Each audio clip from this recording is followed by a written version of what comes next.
अस्सलाम वालेकुम friends, welcome back to top smarties drama serial नकाब।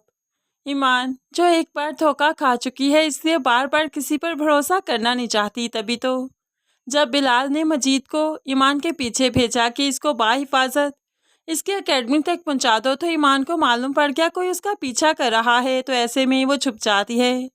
तो मजीद बिलाल को फ़ोन करते हुए कहता है, वो छुप गई बिलाल भाई, अभी नजर नहीं आ रही। आप कहें तो मैं आवाज लगाकर उसे आपका नाम बता दूं। अब यहाँ पर ईमान को मालूम पड़ गया कि ये बिलाल का बंदा है। तभी तो सामने आते ही उस आदमी के हाथ से मोबाइल छीनकर अपने कान से लगा लिया। तो बिलाल कहने लगा, नहीं नहीं, उसे मेरे बारे में मालूम नहीं पड़ना चाहिए, बस उसे बाहिफाजत पहुंचा दो। तो यहाँ पर अब ईमान चीख उठी, हाँ जी, आपके बारे में मालूम ना पड़े मुझे बता दें कहाँ इसने मुझे बाहिफाजत पहुंचाना है, आपके सामने हाजिर करना है या तैमूर भाई के सामने पेश करना है। तो यहाँ पर बिलाल कहने लगा, पागल हो गई हो तुम? मैंने तुम्हें अगर किसी के सामने पेश ही करना होता तो अपना बंदा पीछे क्यों भेजता कि तुम्हें बाहिफाजत तुम्हारी जगह पर पहुंचा दे। देखो ईमान, तुम अभी इसके साथ चली जाओ, बाकी बहस बाद में कर लेना, अभी तुम्हारी इज्जत को खतरा है। अब यहाँ पर ईमान के पास कोई रास्ता नहीं कि वो मजीद के साथ अपनी एकेडमी जाती है। मजीद ने उसे बाहिफाजत पहुंचाया, ये देखकर वो काफ़ी हैरान हुई और शर्मिंदा भी। इसलिए तो बिलाल को फ़ोन करते हुए एक्सक्यूज़ करती है। तो बिलाल कहने लगा, मैं इतना घटिया नहीं कि किसी की इज्जत के साथ खेल जाऊं। ईमान, तुम्हें अभी मेरा मालूम नहीं पड़ा? इतना अरसा तुम मेरे साथ रही। तो यहाँ पर ईमान कहने लगे, इसी शहर में अपनी इज्जत गंवाई है, इसलिए अब डर लगता है। लेकिन आपसे सॉरी करती हूँ, आपके बारे में मुझे ऐसा नहीं सोचना चाहिए था। अब यहाँ पर मजीद भी जब घर पहुँचा तो कहने लगा, मैं चोर आया हूँ उन्हें, लेकिन वो आपके साथ इतनी रूड क्यों थी? वो तो आप पर शक कर रही थी, अब फिर भी उनकी मदद कर रहे थे, ऐसा क्यों बिलाल भाई? तो बिलाल अब ईमान के एहसान को याद करते हुए मजीद को बताता है, एक बार उसने मेरा हाथ पकड़कर मेरे ईमानदार होने की गवाही दी थी और आज उसने मुझ पर इल्ज़ाम लगा दिया कि मैं बदकिरदार हूँ, किसी की इज्जत का सौदा कर सकता हूँ। ये करते हुए उसने हिसाब बराबर कर दिया।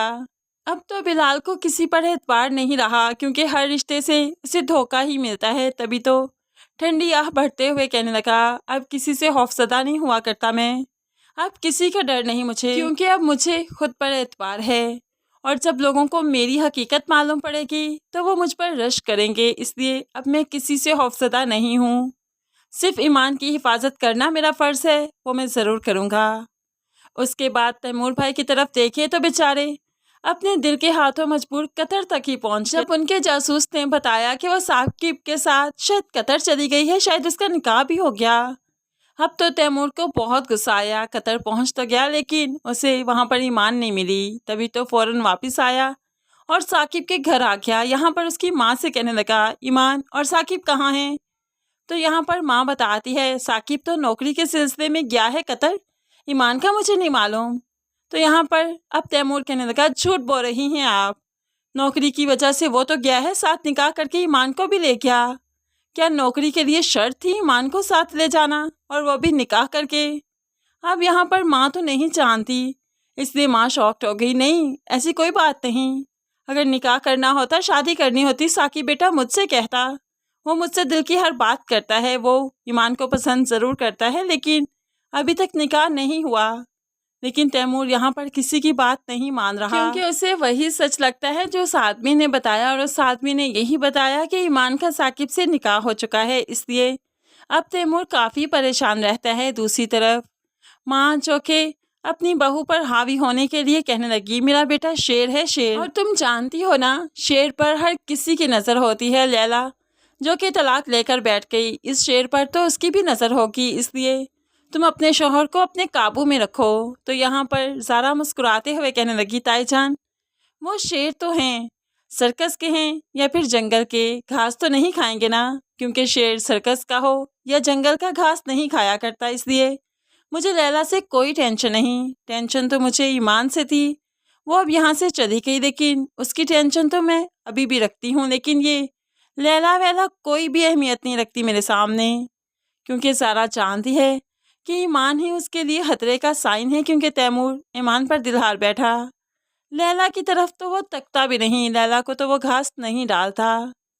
दूसरी तरफ ताया चांद जो कि काफ़ी चालाक है, जब उन्हें मालूम पड़ा कि बहू उम्मीद से है तो वो तो बहू की गोद उजाड़ना चाहते हैं सिर्फ इसलिए कि कल कला को ज़ारा की औलाद आ गई तो ज़ारा फिर से खड़ी हो जाएगी दौलत मांगने के लिए, इसलिए वो नहीं चाहते कि तैमूर की औलाद ज़ारा से हो। तभी तो जब ज़ारा सीढ़ियों पर खड़ी थी तो ताया चांद भी वहीं पर जाकर खड़े हो गए और अचानक ही उसे थोड़ी सी ठोकर लगाई कि ज़ारा का पाँव फिसला, फौरन से पहले नीचे गिर गई और तैमूर भी चीख उठा ज़ारा, लेकिन न तब तक ज़ारा नीचे गिर चुकी थी। अब यहाँ पर इतनी ऊंचाई से जब ज़ारा नीचे आकर गिरी तो जाहिर सी बात है बच्चा तो नहीं बचेगा।